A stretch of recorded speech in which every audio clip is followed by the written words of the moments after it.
پہلے تو انکار فرما دیے کہ جو کام خود نبی کریم صلی اللہ تعالیٰ علیہ وسلم نہیں کیے وہ کام ہم کیسے کر سکتے ہیں۔ مگر جب حضرت عمر فاروق اعظم رضی اللہ تعالیٰ عنہ نے اصرار کیا تو پھر آپ کو ریئلائز ہوا، آپ کو محسوس ہوا واقعی یہ تو وقت کی ضرورت ہے، اٹس نیڈ آف ٹائم۔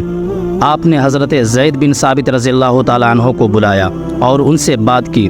حضرت زید بن ثابت رضی اللہ تعالیٰ عنہ خود کہتے ہیں کہ حضرت ابو بکر صدیق رضی اللہ تعالیٰ عنہ نے ہم کو بلایا اور وہاں حضرت عمر فاروق اعظم رضی اللہ تعالیٰ عنہ جلوہ فراز تھے۔ حضرت ابو بکر صدیق رضی اللہ تعالیٰ عنہ نے فرمایا، حضرت عمر بن خطاب رضی اللہ تعالیٰ عنہ نے قرآن کریم کے بہت سے قراء کے شہید ہونے کی اطلاع دی ہے اور ساتھ ہی مشورہ دیا ہے کہ کفار سے جنگوں کا سلسلہ ابھی جاری ہے، تو ابھی ڈر ہے کہ اگر حفاظ قرآن کی کثیر تعداد شہید ہو گئی تو قرآن کا کچھ حصہ ضائع نہ ہو جائے، لہٰذا میں قرآن مجید کو جمع کرنے کا حکم دوں۔ لہٰذا اے زید، آپ عقل مند نوجوان ہیں، ہمیں آپ میں کوئی عیب نظر نہیں آتا ہے، اور آپ تو رسول کریم صلی اللہ تعالیٰ علیہ وسلم کے پاس وہی بھی لکھا کرتے تھے، اس لیے یہ عظیم کام آپ ہی کیجیے اور تمام قرآنی آیات کو مختلف جگہوں سے لے کر ایک جگہ جمع کیجیے۔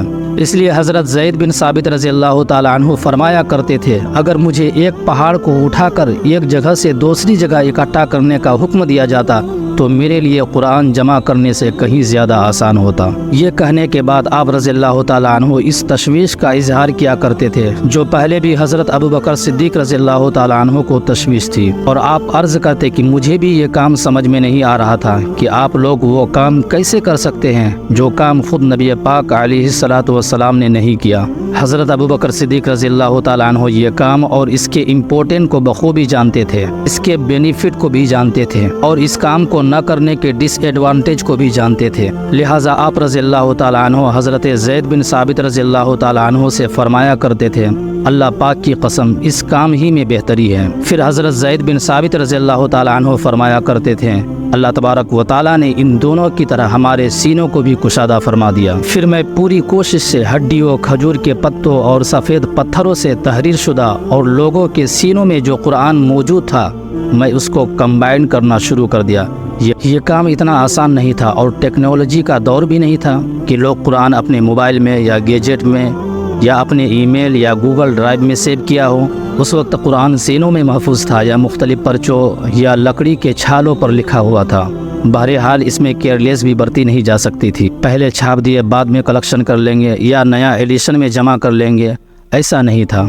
اللہ کے مقدس کلام کی بات تھی۔ حضرت زید بن ثابت رضی اللہ تعالیٰ عنہ کی محنت سے یہ سارا قرآن ایک جگہ جمع ہو گیا۔ اس کے بعد یہ جمع کیا ہوا قرآن حضرت ابو بکر صدیق رضی اللہ تعالیٰ عنہ کے پاس رہا، پھر حضرت عمر فاروق اعظم رضی اللہ تعالیٰ عنہ کے پاس رہا، پھر اس کے بعد آپ کی لخت جگر، آپ کی شہزادی یعنی ام المومنین حضرت حفصہ رضی اللہ تعالیٰ عنہ کے پاس رہا۔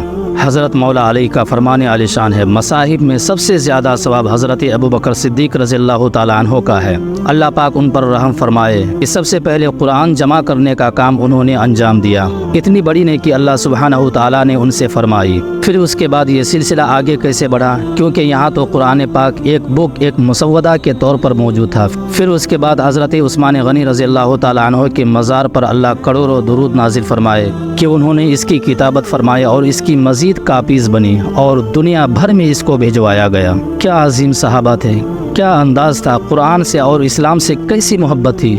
اللہ کریم تربت صدیق اکبر پر کروڑوں رحمت نازل فرمائے اور ہمیں قرآن پاک سے سچی محبت عطا فرمائے۔ ان صحابہ کرام نے تو بڑی محنت کی قرآن پاک کو جمع کرنے میں، لیکن آج ہم کسی بک انسٹال پر جاتے ہیں اور وہاں سے قرآن لیتے ہیں۔ کبھی ہم نے سوچا کہ ہم قرآن پڑھتے بھی ہیں، ہم قرآن کو سمجھتے بھی ہیں؟ لوگوں، قرآن سے محبت کرو، قرآن سے محبت کرو گے تو اسی میں ہمارے لیے بھلائی ہے۔ ہم قرآن کی روشنی سے اپنے دل کو منور فرما لیں گے۔ قرآن پاک کتابی صورت میں تو جمع حضرت سیدنا صدیق اکبر رضی اللہ تعالیٰ عنہ کے زمانے میں ہوا، فاروق اعظم رضی اللہ تعالیٰ عنہ نے مشورہ دیا اور وہ پوری ایک یعنی کہ داستان ہے۔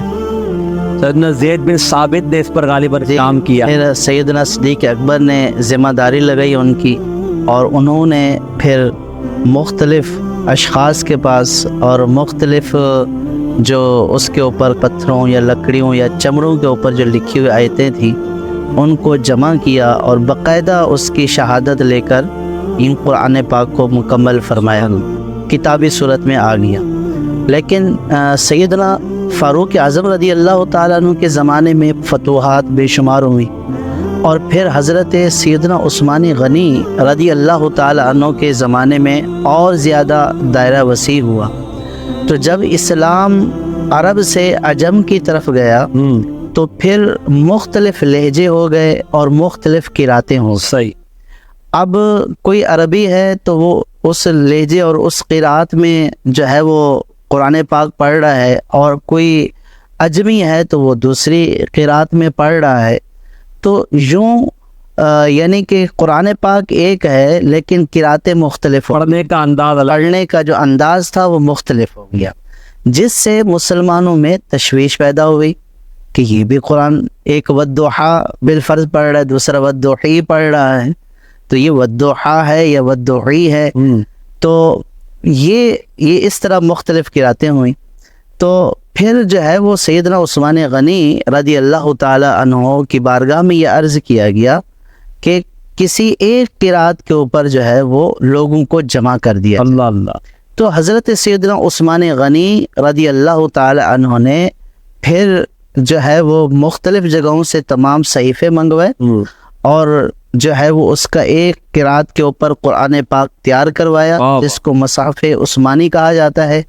پھر اسی کی کاپیاں لا کے نسخے لکھوا کر مختلف جو گورنر تھے ان کو بھیجے گئے، اور ان کو یہ کہا گیا کہ اب انہی کی آپ نسخے بنا کر اس کو لوگوں میں عام کر۔ اللہ اللہ۔